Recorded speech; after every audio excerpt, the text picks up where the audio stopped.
할렐루야. 꿈속에 이렇게 몽골을 다녀온 것 같습니다. 다녀오신 분들 몸살 걸리신 분이 한 분도 없네요. 다 건강하신 것 같아요. 강연군을 했는데 오늘 본문 말씀 15절 16절 말씀을 함께 읽어보겠습니다. 시작. 스불론 땅과 납달리 땅과 요단강 저편 해변 길과 이방의 갈릴리여, 흑암에 앉은 백성이 큰 빛을 보았고 사망의 땅과 그늘에 앉은 자들에게 빛이 비치었도다 하였느니라. 아멘. 이 말씀은 이사야서 9장 말씀을 인용한 것입니다. 이사야서 9장을 한번 찾아보겠습니다. 이사야서 9장 1절과 2절입니다. 이사야서 9장 1절과 2절 말씀을 찬찬히 한번 읽어보겠습니다. 시작.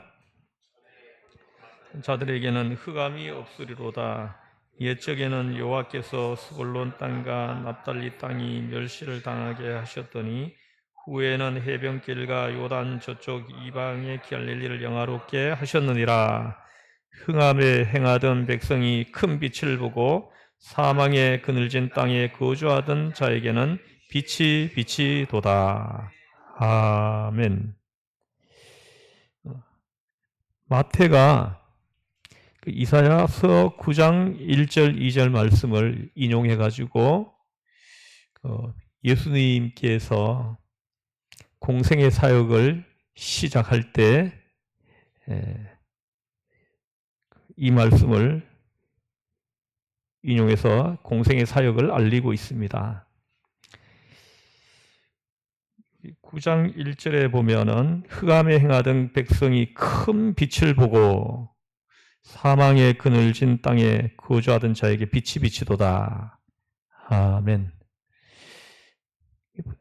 큰 빛을 보고 빛이 비치도다 합니다. 하나님은 이사야를 통해 가지고 흑암에 행하던 백성이 큰 빛을 보게 될 거다.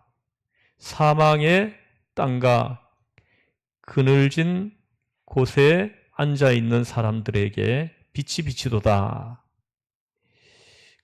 빛이 나타나서 그들에게 비춰줄 거다. 이렇게 하나님은 이사야를 통해 가지고 말씀을 해 놓으셨습니다. 오늘 4장 오늘 15절 16절 말씀은 이 말씀이 성취되었다. 예수님이 이 땅에 오심으로 이 말씀이 성취되었다. 이렇게 선포하면서 이제 시작되는 것입니다. 저는 오늘 이 빛이 여러분 한 사람 한 사람에게도 또 저에게도 강렬하게 비추기를 원합니다. 우리의 썩은 얼굴, 썩은 마음, 분노하는 마음, 상처받은 마음에 이 빛이 비추어서 치료되고 기쁨과 자유가 있어 두 손을 높이 들고 하나님을 찬양할 수 있기를 바랍니다. 할렐루야. 이 빛이 비치면 썩은 얼굴이 살아납니다. 이 빛이 비추면 썩은 마음이 살아납니다. 이 빛이 비치면 분노하는 마음이 따뜻한 마음으로 바뀌어집니다. 상처받은 마음에 이 빛이 비치면 그 상처가 치료되고 회복될 줄로 믿습니다. 아멘.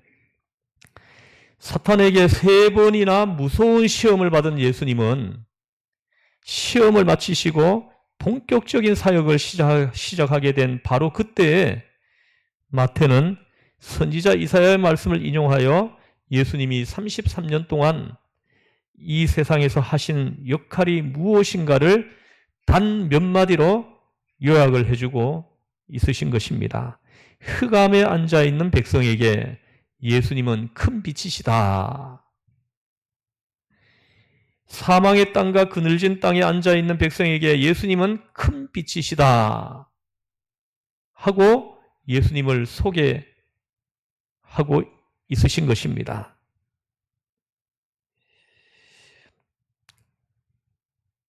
우리가 그 선교팀이 이번 몽골 땅 둘러보면서 우리가 방문한 곳 중에 하나가 그 아사르라는 곳이 있습니다. 제가 여기 뭐 신앙 칼럼에도 지금 쓰고 있는데 다음 주까지 이어서 쓰려고 그러는데, 이 아사르가 모세의 집이라는 뜻입니다. 이 집을 세우신 분이 있는데 이분이 그 젊었을 때 크게 방황을 좀 했다고 합니다. 그러면서 술을 먹기 시작한 거예요. 몽골은 겨울에 영하 30도 이하로 계속 내려가 있는다 그래요. 그래서 추위를 이기려고 그 도수가 높은 그 보드카를 많이 먹는다고 합니다. 그러다 보니까 알코올 중독자들이 굉장히 많다는 거예요. 근데 이분도 알코올 중독이 됐습니다. 중독이 돼가지고 가족들에게 버림받고, 그리고 노숙자가 되어가지고 그 노숙을 하며 살았다는 거예요.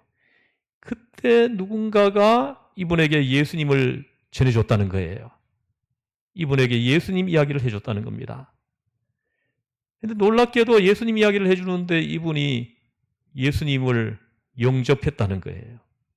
예수님을 주로 영접하고 구주로 고백하고 예수님을 따르는 제자가 되었다는 거죠. 여러분 보십시오. 흑암에 앉아있는 백성이 알코올 중독에 걸려가지고 가족들에게 버림받고 노숙자가 되어서 길에서 자고 흑암에 앉아있는 백성입니다. 흑암에 앉아있는 그 백성에게 큰 빛이 비치었고, 누군가가 예수님 이야기를 해주는 그 순간 그에게 큰 빛이 비친 거예요. 큰 빛이 비치어서 알코올 중독을 치료해주고, 그리고 거기에서 벗어나게 하고, 할렐루야. 그래서 이분이 술을 하루아침에 예수님을 만나고 술을 끊고, 그리고는 회복되어 가지고 이분이 지금 그 아사르라는 센터를 만든 거예요. 자기처럼 술 중독에 걸려가지고 노숙자가 되어서 가족들에게 버림받고 겨울에 추위에 얼어 죽고 있는 그 사람들을 돌보아 주기 위해 가지고 센터를 만들어 가지고 그 노숙자들을 모아 가지고 돌보고 있더라는 거예요. 침상이 한 40개 정도 있더라고요. 뭐 1층, 2층 이렇게 쭉 둘러보니까 거기에 그 노숙자들이 다 침상 하나씩에 이렇게 잠을 자고, 지금은 그분들이 이렇게 재활까지 시켜요. 그래서 농장에 가서 낮에는 일을 하고 술을 끊고 일을 하게 하고 저녁엔 들어와서 잠을 자고, 그렇게 해서 새로운 삶을 살도록 이렇게 인도해주는 그런 역할을 이분이 하고 있더라고요. 그래서 흑암에 앉아있는 그 백성에게 빛이 비추었도다. 살아나는 거예요. 빛이 비치니까 치료되는 거예요. 회복되는 겁니다. 살아나는 것입니다. 그래서 또 그 흑암에 앉아있는 백성을 다시 빼내려고 그분이 또 그들에게 잠자리 제공해주고 음식 제공해주고 또 예수님 이야기해주고,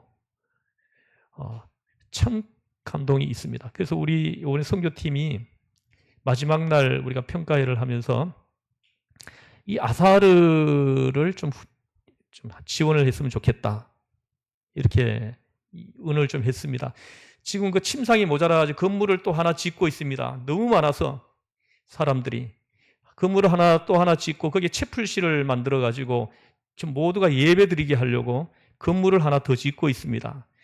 더 짓고 있는데 이 건물이 올라가지를 못하는 거예요. 돈이 없으니까. 그래서 이분들이 건물을 어떻게 짓는가 하고 물어봤더니 그 농장에서 뭐 채소하고 감자 이런 걸 심어가지고 추수를 해가지고 그 시장에 한국 식당에 판대요. 그 팔아가지고 거기서 돈이 나오면 그 돈을 가지고 또 건축 재료를 좀 사다가 또 그만큼 또 올리고 이렇게 하고 있다고 얘기를 하더라고요. 그래서 거기에서 모두가 함께 모여가지고 예배 드리는 것을 소원한다고 그렇게 얘기를 하시더라고요. 그래서 그 지붕도 아직 못 덮고 있더라고요. 그래서 우리가 이번에 선교팀이 돈을 아껴 쓰고 한 67만 원 정도가 남았습니다. 그 돈을 이번에 오늘 목적 헌금으로 하나님 앞에 드렸어요. 거기 아사르 그 집에 건축비로 하나님 앞에 드립니다. 이렇게 해가지고 우리 선교팀 9명 이름으로 지금 오늘 헌금함에 넣었습니다. 흑암에 앉아있는 백성에게 예수님은 큰 빛이시다 하고 선포하시는 겁니다. 인간은 아담과 하와 이후 곧 타락한 후에 허물과 죄로 죽은 존재가 되어버렸던 것입니다. 아담과 하와가 범죄하는 순간 죄가 들어왔어요. 그 죄가 들어오면서 저주가 임한 거예요. 그리고 그 저주의 결과로 우리의 삶에 엉겅퀴가 돋아나기 시작을 했어요.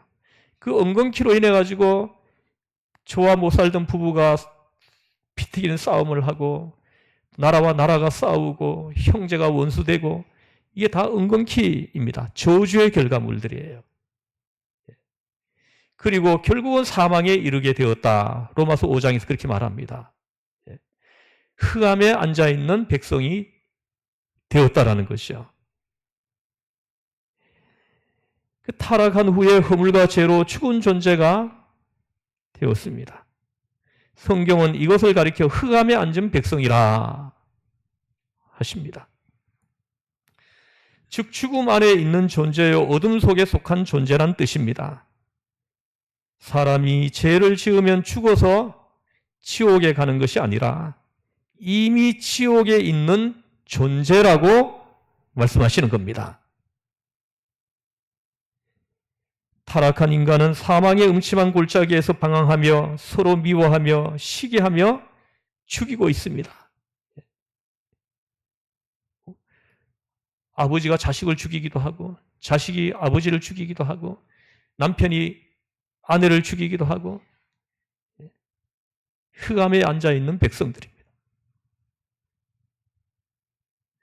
우리가 아무리 발버둥 치고 착하게 살아보려고 애를 써도 이를 악물고 선을 행하려고 애를 써도 마음은 있지만 짓는 것은 죄뿐인 것입니다. 역사는 세월이 갈수록 점점 더 악해집니다. 세상은 앞으로 더 악해질 것입니다. 인간은 사망의 땀과 그늘에 앉아있는 자들이고 이미 지옥에 살고 있는 존재라고 분명히 선언하는 것입니다. 인간은 스스로 지옥을 만들고 사는 존재입니다. 많은 사람이 이런 질문을 합니다. 예수님이 오시기 전에 살았던 사람은 어떻게 구원받습니까? 복음을 들을 기회가 없었던 사람들, 예컨대 500년 전에 한국 사람들은 다 지옥 갔습니까? 교회가 없어서 전도받을 기회가 없어서 복음을 들을 수 없었던 사람들 모두가 다 지옥 갔습니까? 만약 그렇다면 하나님은 불공평하시지 않습니까? 그러나 이 문제에 있어서 근본적으로 착각하는 것이 있습니다. 인간은 죄를 지으면 지옥에 가는 존재가 아니라 이미 흑암에 앉은 백성이요 사망의 땅과 그늘에 앉은 백성이라는 이 사실을 알지 못해서 그런 질문을 하는 겁니다. 이미 지옥에 앉은 사람은 지옥에 가고 말고가 없습니다. 이미 죽음 안에 있는데 무얼 또 죽습니까? 새로이 죽는 것이 아닌 것입니다. 에베소서 2장 1절 말씀을 한번 읽어보겠습니다. 시작.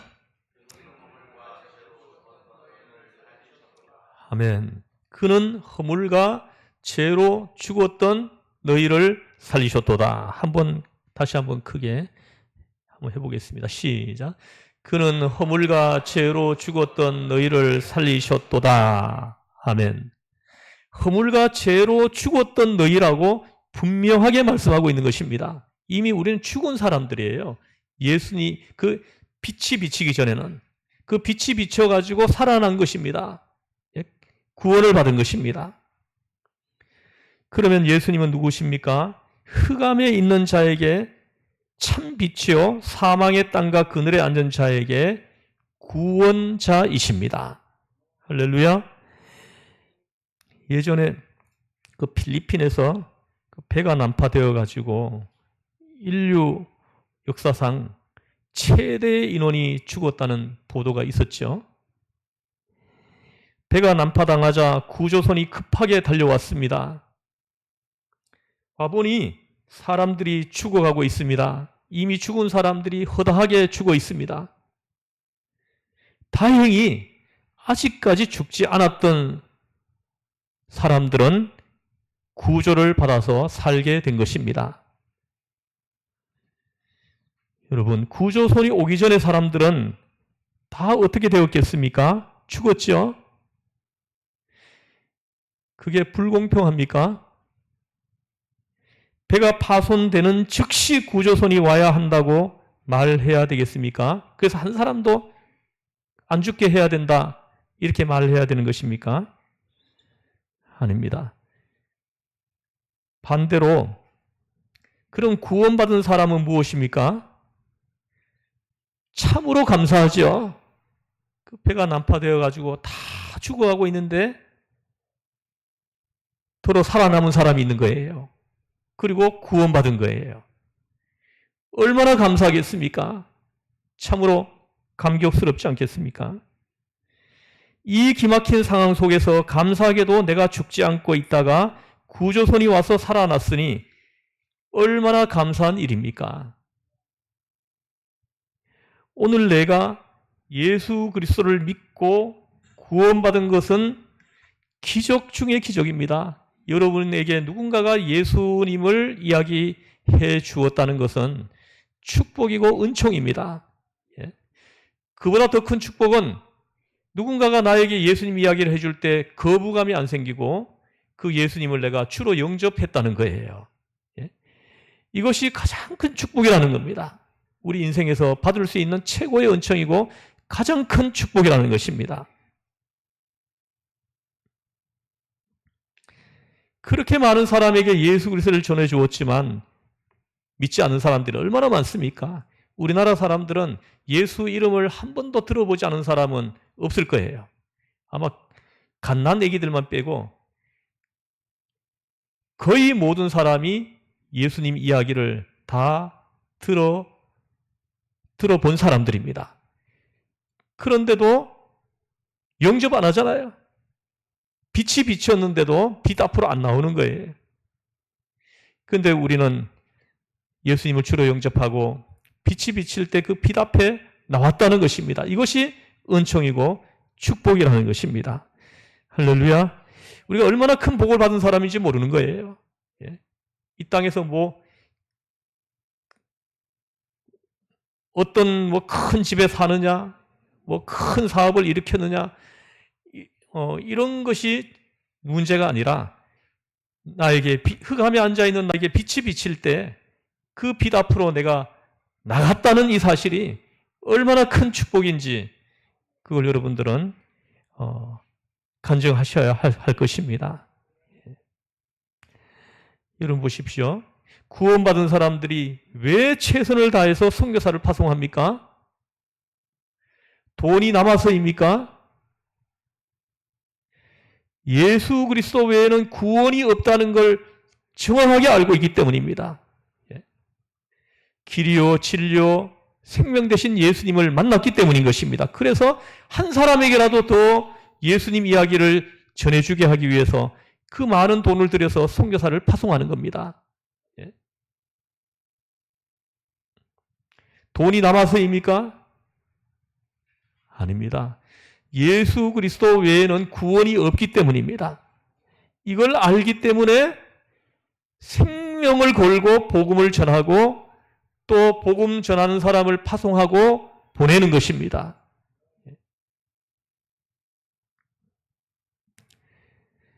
본문에서 또 하나 생각할 것은 때와 장소입니다.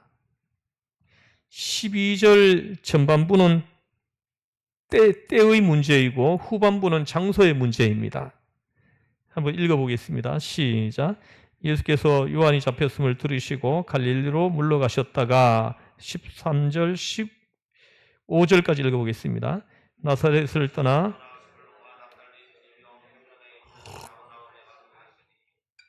선자 이사를 통하여 하신 말씀을 이루려 하심이라. 일렀으되 스불론 땅과 납달리 땅과 요단강 저편 해변길과 이방의 갈릴리여. 16절 한 절 더 읽죠. 흑암에 앉은 백성이 큰 빛을 보았고 사망의 땅에 그늘진. 아멘. 아멘. 앞에 요한이 잡힌 후 이건 때의 문제입니다. 이제 요한의 사명이 여기서 이제 마무리됐다는 것을 선언하는 것입니다. 그래서 이제 예수님이 전면에 이제 나타나는 것입니다. 세례 요한의 역할이 끝나고 그 메시아이신 예수님이 전면에 등장시키는 말씀입니다. 그런데 여기 보십시오. 여기 보시면은 왜 스불론 땅이냐는 거예요. 납달리 지경 해변이냐는 겁니다.